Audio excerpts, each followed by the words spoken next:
Notre Dieu, toi qui parles face à face avec Moïse, toi qui fais crier, pleurer les prophètes, toi qui fais jaillir les psaumes de ton peuple et murmurer la sagesse des proverbes, Dieu vivant, qui a mis le Magnificat dans la bouche de la petite Marie et la confession du Christ dans celle de Pierre, toi qui prononces ta parole comme une parole humaine, dans l'existence de ton Fils, par ton souffle, viens rendre vivantes en cette heure ces paroles, afin qu'elles deviennent ta parole.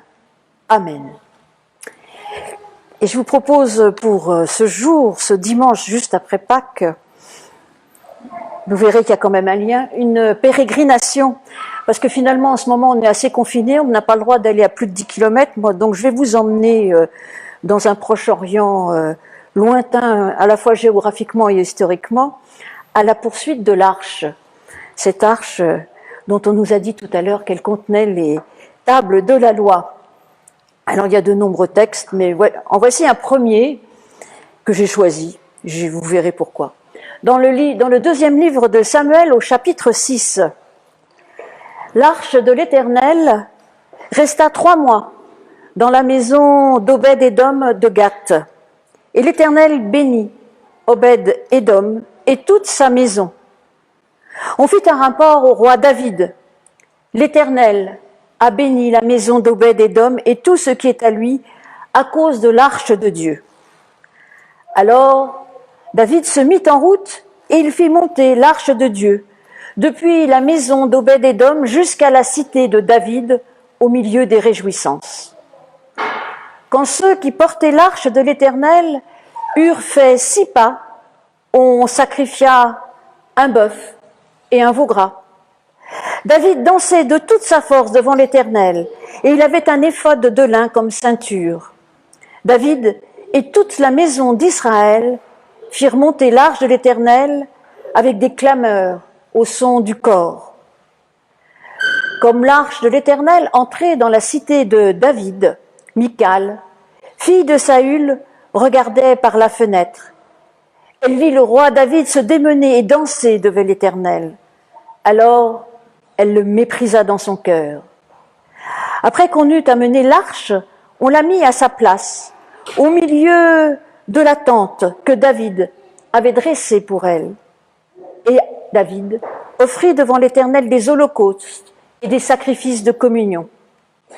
Quand David eut achevé d'offrir l'holocauste et les sacrifices de communion, il bénit le peuple au nom de l'Éternel des armées.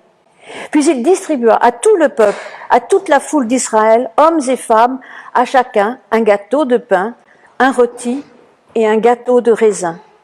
Et tout le peuple s'en alla, chacun dans sa maison. David s'en retourna pour bénir sa maison, et Michal, fille de Saül, sortit à sa rencontre. Elle dit: « Quel honneur aujourd'hui pour le roi d'Israël de s'être découvert aux yeux de ses servantes et de ses serviteurs, comme se découvrirait un homme de rien. » David répondit à Michal: « C'est devant l'Éternel qui m'a choisi de préférence à ton père et à toute sa famille pour m'établir conducteur du peuple de l'Éternel, Israël. C'est devant l'Éternel que j'ai joué. Je veux paraître encore plus méprisable que cela et m'abaisser à mes propres yeux. Néanmoins, je serai en son honneur auprès des servantes dont tu parles. » Or, Michal, fille de Saül, n'eut pas d'enfant jusqu'au jour de sa mort. Et puis, dans le Nouveau Testament, dans l'évangile de Jean au chapitre 20, à partir du verset 11. Cependant, Marie se tenait dehors, près du tombeau, et elle pleurait. Tout en pleurant, elle se baissa pour regarder dans le tombeau. Elle voit alors 2 anges vêtus de blanc, assis là où gisait précédemment le corps de Jésus. L'un à la tête, l'autre aux pieds. Ils lui dirent: « Femme, pourquoi pleures-tu » Elle leur répondit: « Parce qu'on a enlevé mon Seigneur, et je ne sais pas où on l'a mis. » Après avoir dit cela, elle se retourna. Elle voit Jésus, debout, Mais elle ne savait pas que c'était Jésus. Jésus lui dit, « Femme, pourquoi pleures-tu? Qui cherches-tu » Pensant que c'était le jardinier, elle lui dit, « Seigneur, si c'est toi qui l'as emporté, dis-moi où tu l'as mis, et moi j'irai le prendre. » Jésus lui dit, « Marie. » Elle se retourna et lui dit en hébreu, « Rabouni », c'est-à-dire maître. Jésus lui dit, « Cesse de t'accrocher à moi, car je ne suis pas encore monté vers le Père, mais va vers mes frères, et dis-leur que je monte vers celui qui est mon Père et votre Père, mon Dieu et votre Dieu. » Seigneur, ta parole est une lampe à nos pieds, une lumière sur nos sentiers. Amen.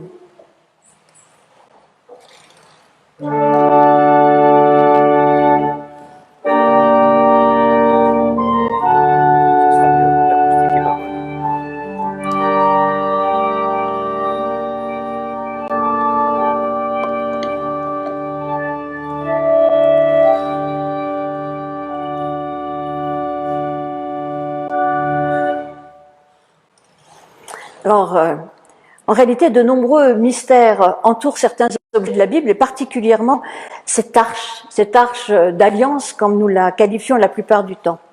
Et puis, comme elle a disparu, l'imagination est à l'œuvre, et alors ça a donné de nombreuses légendes, de la littérature, de l'iconographie, et plus récemment, évidemment, Hollywood s'en est emparé. Comment ne pas s'emparer d'un tel objet?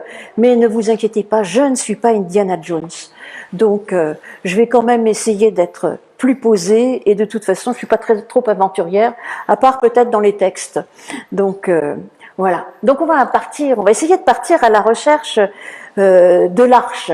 Parce que souvent, quand il y a des objets perdus comme cela, ça fait couler beaucoup d'encre, et l'imagination est évidemment tumultueuse, extrêmement féconde, et on s'imagine qu'il y a des secrets derrière tout cela.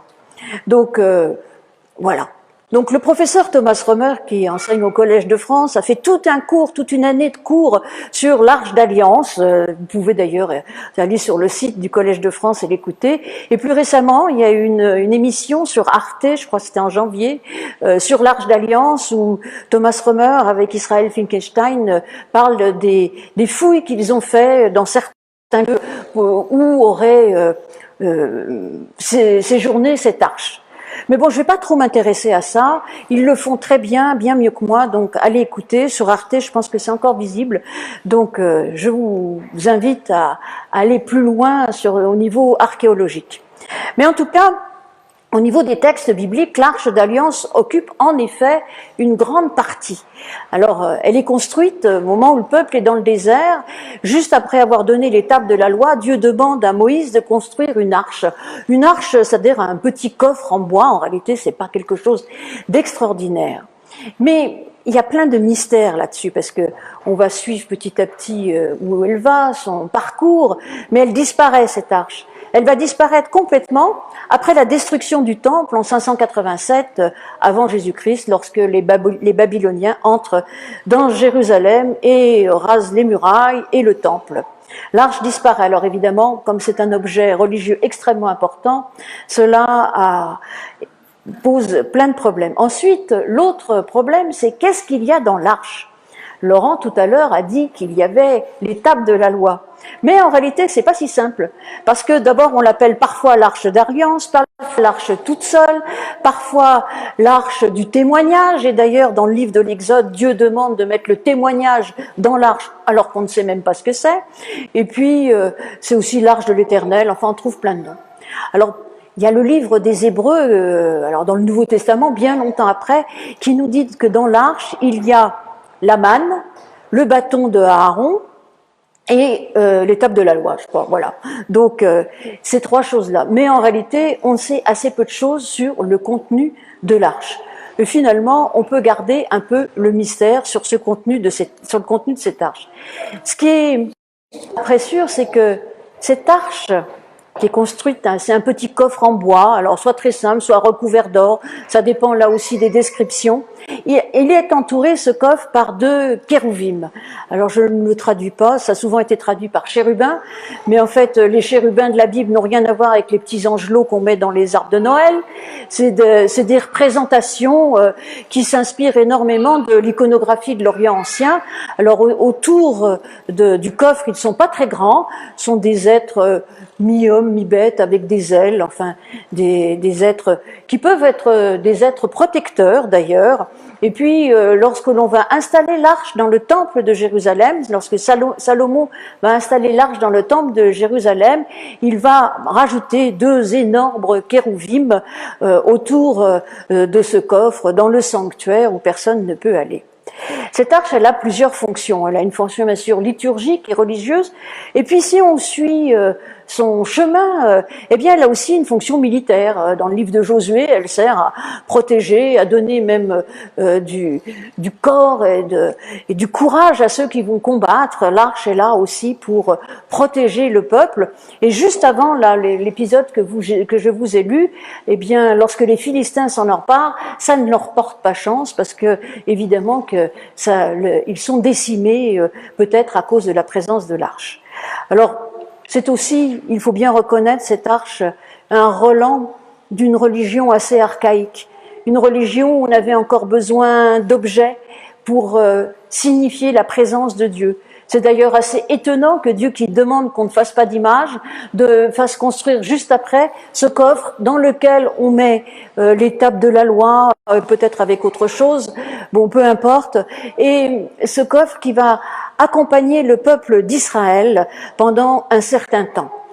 Alors oui, cette arche, elle est construite là, au milieu du désert, elle va passer le Jourdain, accompagner le peuple, elle va être prise par les Philistins, et puis là, vous l'avez vu dans ce passage du livre de Samuel, eh bien, David la récupère et l'amène à Jérusalem, où elle va rester jusqu'au moment de la construction du temple par Salomon. Elle sera mise dans ce qu'on appelle le Saint des Saints, dans le temple de Jérusalem. Donc, cette arche symbolise aussi, si on fait attention aux lectures, la présence divine en réalité. C'est-à-dire que là où est l'arche, là est Dieu. Mais c'est encore un Dieu qu'on craint quand même. Il faut prendre ses distances par rapport à l'arche. Dans le livre de Josué, ceux qui portent l'arche doivent être suivis, mais de très très loin par ceux par le peuple. Donc il y a en effet dans cette arche quelque chose d'encore assez archaïque. Alors, cette arche, donc, vous l'avez entendu, arrive à Jérusalem, dans la joie, dans la liesse, David danse et tout le peuple est heureux. Alors, pourquoi David danse avec l'arrivée de l'arche? Elle leur avait été volée, plus ou moins, il la récupère enfin, et c'est quand même un objet religieux, militaire, il a toutes ces fonctions-là, comme je l'ai dit, très précieux, et on peut comprendre que David soit heureux de récupérer l'arche.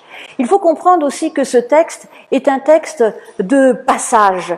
En fait, David va enfin devenir roi, Saül a disparu, il reste un seul descendant, enfin plutôt une descendante de Saül, qui est Michal, qui est présente là, qui est une des femmes de David, et Michal qui est la dernière descendante de la lignée de Saül. On passe donc d'une lignée à l'autre, à la lignée de Saül, à la lignée de David. Et puis on passe d'un temps à l'autre, on va enfin s'installer, c'est-à-dire que Jérusalem va devenir la capitale de Juda et la ville sainte qu'elle est ensuite. Il y a tout cela, ce passage. Et je pense que il y a aussi un passage au niveau de la signification de l'arche. Parce qu'après, en gros, on nous dit peu de choses. On la met dans le temple de Jérusalem, mais elle disparaît. Elle disparaît complètement de nos récits. Il y a un passage parce que, en même temps que l'arche arrive, il y a cette joie, cette liesse. Et on pourrait presque comprendre qu'avec cette arche, désormais, c'est la présence de Dieu qui arrive là et qui nous met en joie et qui nous met en liesse. D'abord David, mais cette joie, il ne la garde pas pour lui, cette joie, il la donne aux autres. Il reçoit la bénédiction de Dieu et cette bénédiction, il l'offre à tout le peuple, y compris aux serviteurs et aux servantes. Et là, il y a quelque chose qui préfigure en réalité ce qu'on va trouver dans la personne du Christ, qui est descendant de David, où il dit qu'en effet, il ne s'abaissera à jamais assez, puisque de toute façon, c'est ce qu'il faut, se mettre au niveau de ses serviteurs et ses servantes. Et là, il leur offre non seulement la joie, mais un festin magnifique, fait de pain, de raisin et de viande. Et donc, ils mangent tous, ils font la fête. Tous? Pas tout à fait. Pas tout à fait, parce que Michal, elle, eh bien, reste renfrognée, ronchon, elle râle, elle n'est pas contente, elle fait des reproches à David. Et vous l'avez entendu à la fin du récit, eh bien, on nous dit qu'elle n'aura pas d'enfant. La seule qui aurait pu donner une descendance à son père, à cette lignée, eh bien, est stérile. Et il y a quelque chose d'important dans ce texte, c'est que suivant comment on accueille la présence de Dieu, bon, plus dans l'arche, et vous nous verrons pourquoi aussi plus dans l'arche, et comment nous accueillons la présence de Dieu, eh bien, on peut être dans la joie et la fécondité, ou bien rester renfermé sur soi-même et du coup devenir stérile. Aujourd'hui encore, nous pouvons entendre cela. Il y a bien des moments où on aurait envie de se recroqueviller sur soi-même, se renfrogner sur soi-même. C'est vrai que c'est pas toujours facile pour tout le monde, en ce moment plus ou moins. On n'a pas le droit de sortir, on n'a pas trop le droit de voir ses proches. Et alors on pourrait dire, eh ben, finalement, je peux me complaire là-dedans. Et en fait, non, on peut continuer à s'ouvrir, à être dans la joie, à avoir des petits gestes pour ceux qu'on rencontre. Ça se joue souvent dans les petites choses. David ne fait rien d'extraordinaire, là. Il donne à manger aux siens. Donc, c'est rien d'extraordinaire, mais c'est déjà tellement étonnant et finalement important. Donc, en effet, on peut soit être dans la joie, soit se recroqueviller sur nous-mêmes. Il y a quelque chose de très important. Et c'est en effet un passage là, certainement le passage où on va quitter ce coffre pour eh bien adorer Dieu en esprit et en vérité, comme le dit l'évangile de Jean, mais en réalité, il y a cela déjà au cœur de l'Ancien Testament. Et je disais que l'arche avait disparu et qu'on ne savait pas ce qu'elle était devenue. Alors ça a fait couler de l'encre, y compris dans les écrits intertestamentaires, puisque dans le livre de Maccabée, on nous dit que le prophète Jérémie l'aurait caché dans une grotte. Alors pourquoi Jérémie, qui était là au moment de la destruction du temple, aurait caché cette arche dans une grotte? Eh bien, Jérémie lui-même nous le dit au chapitre 3. Il nous dit qu'en fait, il ne faut même plus parler de l'arche. Il ne faut plus en parler et surtout, il ne faut pas la reconstruire. Jérémie, qui est le prophète, qui nous annonce la nouvelle alliance, la seule fois où cette nouvelle alliance intervient dans l'ancienne alliance, dans ses écrits de l'ancienne alliance, c'est Jérémie qui le dit au chapitre 31, que Dieu dit « Je fais désormais une nouvelle alliance avec vous », c'est-à-dire, on traduit par Nouveau Testament, mais je préfère personnellement de toute façon nouvelle alliance. Jérémie qui va ouvrir complètement en disant « Mais non, désormais, vous n'avez plus besoin de ça. Maintenant, vous êtes dispersés partout. Et même si vous revenez à Jérusalem et qu'on reconstruit le temple, vous n'avez plus besoin de ça, parce que Dieu, désormais, est dans le monde entier. Vous pouvez adorer Dieu, vous pouvez lui rendre un culte où que vous soyez. Et surtout, ne reconstruisons pas l'arche. » Alors, j'aime d'ailleurs cette idée de l'arche qu'il ne faut pas reconstruire, qui a disparu, et finalement ça ne sert à rien, mais à rien de rechercher cette arche. Ça a certainement de l'intérêt pour les archéologues, mais personnellement, dans ma foi, aujourd'hui, ça ne m'apporterait pas grand-chose qu'on retrouverait l'arche d'alliance. Et puis de toute façon, si c'est comme les reliques, on va en trouver beaucoup, donc c'est pas la peine de s'intéresser tant à l'arche d'alliance. Je disais donc que l'arche avait disparu. Mais peut-être pas, en fait, qu'elle a disparu au niveau de nos écritures. Parce que, si on fait un peu attention, si on s'amuse avec les mots, la première fois que le mot « arche » intervient dans la Bible, c'est ce mot qui est traduit par « arche », ça vient du latin d'ailleurs, et c'est le mot « Aaron » en hébreu. Et la première fois que ce mot intervient, eh bien, il ne s'agit pas du coffre de l'Alliance, mais du coffre qui va enfermer le corps de Joseph, ce patriarche. C'est le tombeau de Joseph, vous trouvez ça tout à fait à la fin du livre de la Genèse. C'est quelque chose qui m'a interpellée, parce que la première arche qui intervient, c'est un tombeau. Et voilà que dans l'évangile de Jean, nous avons aussi un tombeau. Et je m'interroge, ce tombeau, symboliquement, n'est-il pas cette arche que l'on recherche tant? D'ailleurs, je trouve que si on fait attention aux mots, il y a quelque chose aussi là, au milieu du tombeau. Il y a Jésus, le Christ n'est plus là, il est ailleurs. Il y a 2 anges. Ah, vous savez, les anges, eh bien, au départ, c'est un mot, que ce soit en hébreu ou en grec, c'est le mot messager, celui qui annonce la nouvelle. Dans le mot ange, on trouve aussi la même racine que évangile, c'est-à-dire la bonne nouvelle ou la belle annonce. Eh bien, il y a 2 anges. Et les anges, ils ont pris un peu cette représentation qui est en fait celle des kérouvim, même si ça n'a rien à voir. Ça a pris cette représentation dans l'iconographie et tout, donc on imagine les anges comme étant des gens ailés. Et là, dans ce tombeau vide, il y a 2 anges, et 2 anges qui disent à Marie quelque chose d'essentiel. Eh bien, ce qu'ils lui disent lui permettent de se retourner et de se tourner vers la vie, de ne plus chercher le Christ dans ce lieu de mort, mais de le chercher dans le monde et dans la vie. Il va lui falloir encore quelques temps, quelques mots pour reconnaître le Christ et comprendre que désormais, il faut aller le chercher dans le monde et dans la vie. Et je pense qu'en effet, ce tombeau vide, eh bien, nous invite à ne plus chercher cette arche, parce que désormais le tombeau est vide et la présence divine est sortie. Le Christ est sorti pour nous dire, eh bien, qu'en réalité, Dieu maintenant est partout dans le monde. Il est avec nous. Il est avec nous constamment dans le monde et en nous. Et c'est ce qu'il dit à Marie.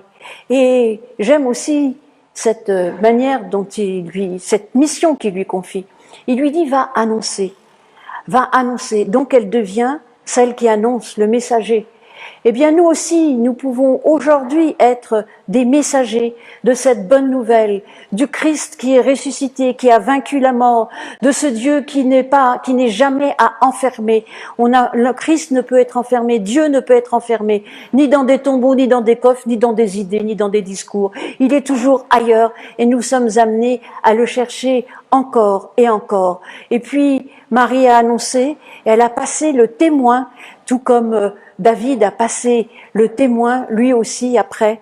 Eh bien, le Christ passe le témoin à ses disciples, à ses amis, et là, le Christ ressuscité passe le témoin à Marie et lui dit désormais, c'est toi qui vas annoncer cette bonne nouvelle, la bonne nouvelle du Christ vivant, du Christ qui a vaincu la mort. Alors oui, la vie, l'amour est plus fort que la mort, et finalement le coffre, peu importe, vous pouvez vous amuser, c'est drôle, mais allez dans la Bible et recherchez le coffre, mais Dieu ne sera jamais enfermé.